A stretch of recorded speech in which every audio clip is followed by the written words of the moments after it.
Hey, buddy. Well, the big hot rod is back in the shop again.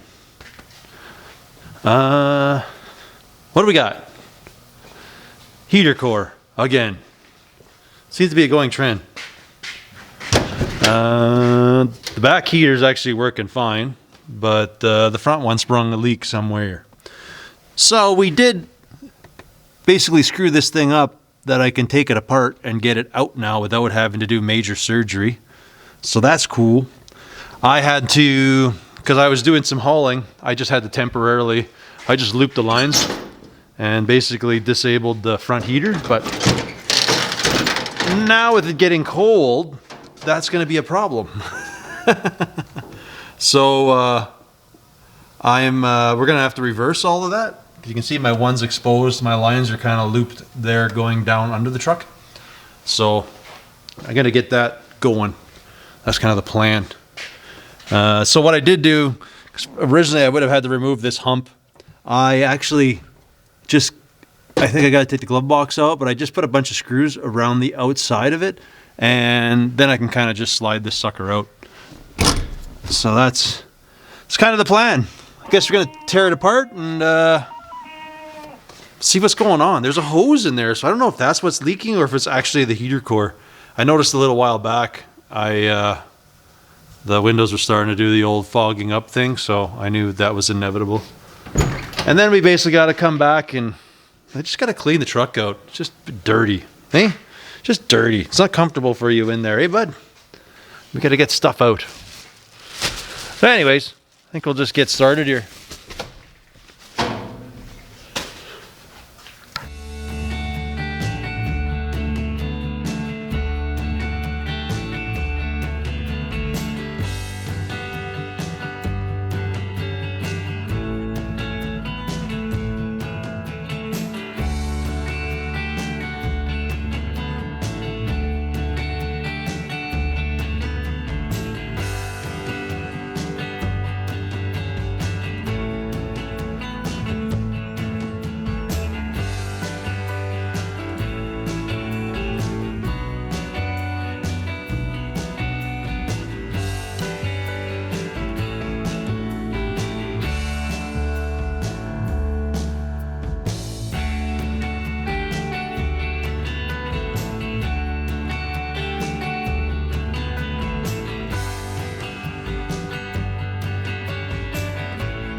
Well, I don't think the heater core is bad, but I'm going to pressure test it anyways. I've had this before. I guess this line broke and somebody put a rubber spiel in there. But I don't know. I tightened it up and then it was good last time. Kind of feeling it's the same spiel. I struggled to get this thing out. I'm going to be painting all my bolts so I know which ones I got to take off if I got to pull this thing back out again. Anyways, we're going to pressure test this, make sure the heater core is not leaking. I'm sure it was coming out of the bottom hose and then kind of just doing its thing. Anyways, I'm going to plug one side. I'm going to put a Schrader on it. We're going to hit it with some soapy water and it should be cherry. Shouldn't be any problems, but just in case.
All right, folks, we are almost done. I hooked up the plumbing. I got to check it for leaks. We'll do that yet. Kind of just dusted out the interior, so that's good. Cherry, clean enough, ready for winter duty. Everything looks presentable back here. We do have, I don't know if you folks do know, I have an auxiliary heater underneath this one too in the back, and it will heat the beans out of this truck, man. I got a bunch of hooks because I've lately been noticing when I'm trying to strap stuff down, I don't have anywhere to fasten it to on the box. So I'm going to weld a couple hooks on the bottom and near the top so I have somewhere to strap stuff down when I throw it in the box. Right, bud? Then we closed up the shutters on the front.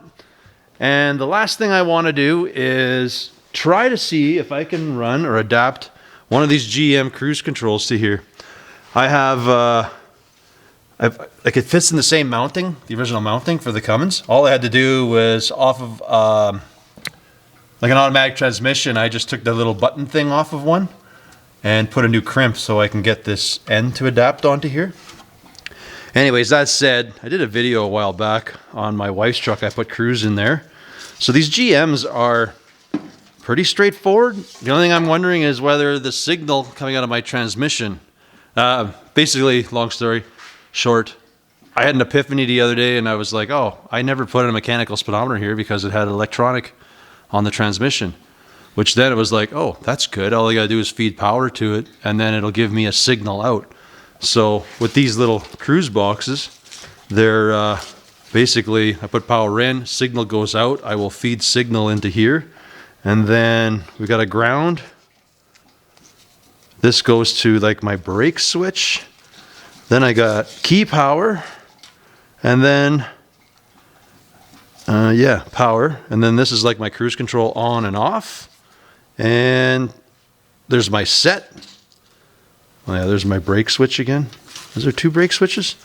I'll lay this out and I'll take a picture for you folks. But anyways, I kind of feel I can make this work. So we have it in here. I had another box. I'm just gonna wire that one because I always forget the wiring on here and I'm lazy to look it up. So this kind of like is my my reference box.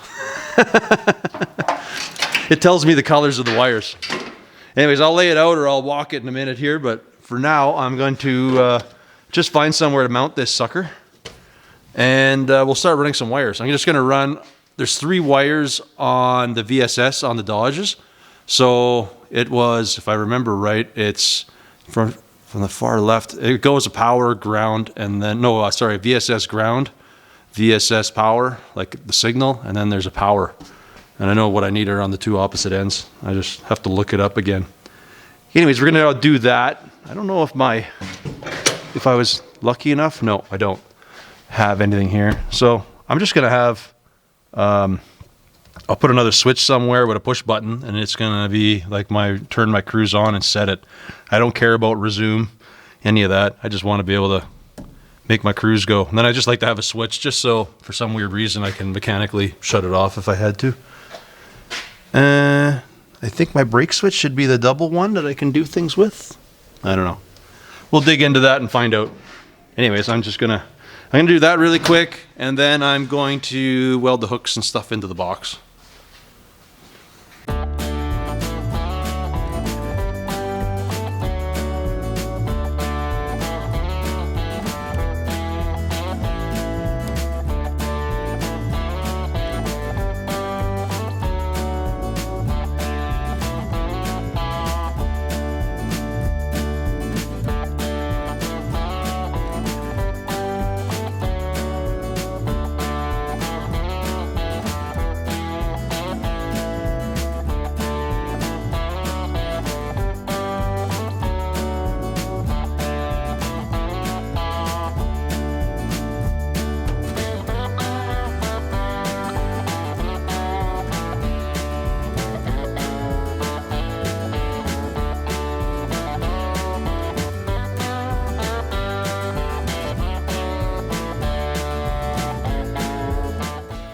Alrighty, we got pretty much everything done. I got the cruise in, but I'm not going to explain anything till I try it and make sure it works.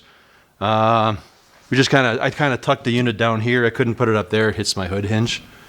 But with any luck, it'll just work. I'm thinking I'll be okay. We'll see. Then we did our hooks, everything in the back, so that's all good. We just put some on top, bottom, middle, here, down by the floor. They're nothing heavy duty. They are just strictly so I can tighten some, like stop something from moving around the box with some pretty light straps. So we got more noise, which we won't hear over the exhaust and stuff anyway, so that's not a big deal. Our interior's clean. Our heaters should be working good. I'm gonna go kick it outside. I don't want it to smoke up the shop, but see if that goes. I changed out the T's, and I don't know, somebody suggested before, and a pretty good idea, just to loop it so the one side goes into the heater box, comes out of the heater box, goes to the other one. I like that because then I don't need any T's. These were troublesome wherever they are. They seem to leak all the time. So anyways, yeah. Oh yeah, we closed up our winter flap. I think we're good to go.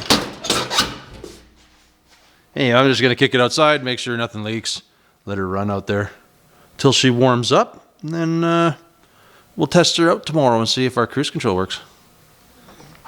Hey, buddy. Well, took it for a rip. Cruise control does not work. Heater works great. I don't know, everything else is good on her, but yeah, unfortunately, that cruise doesn't work.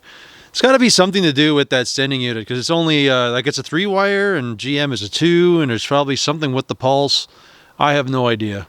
So I'm not going to get into the wiring of the cruise control this round, but I have I've ordered a GPS sender that for like you can use it for aftermarket electric speedometers.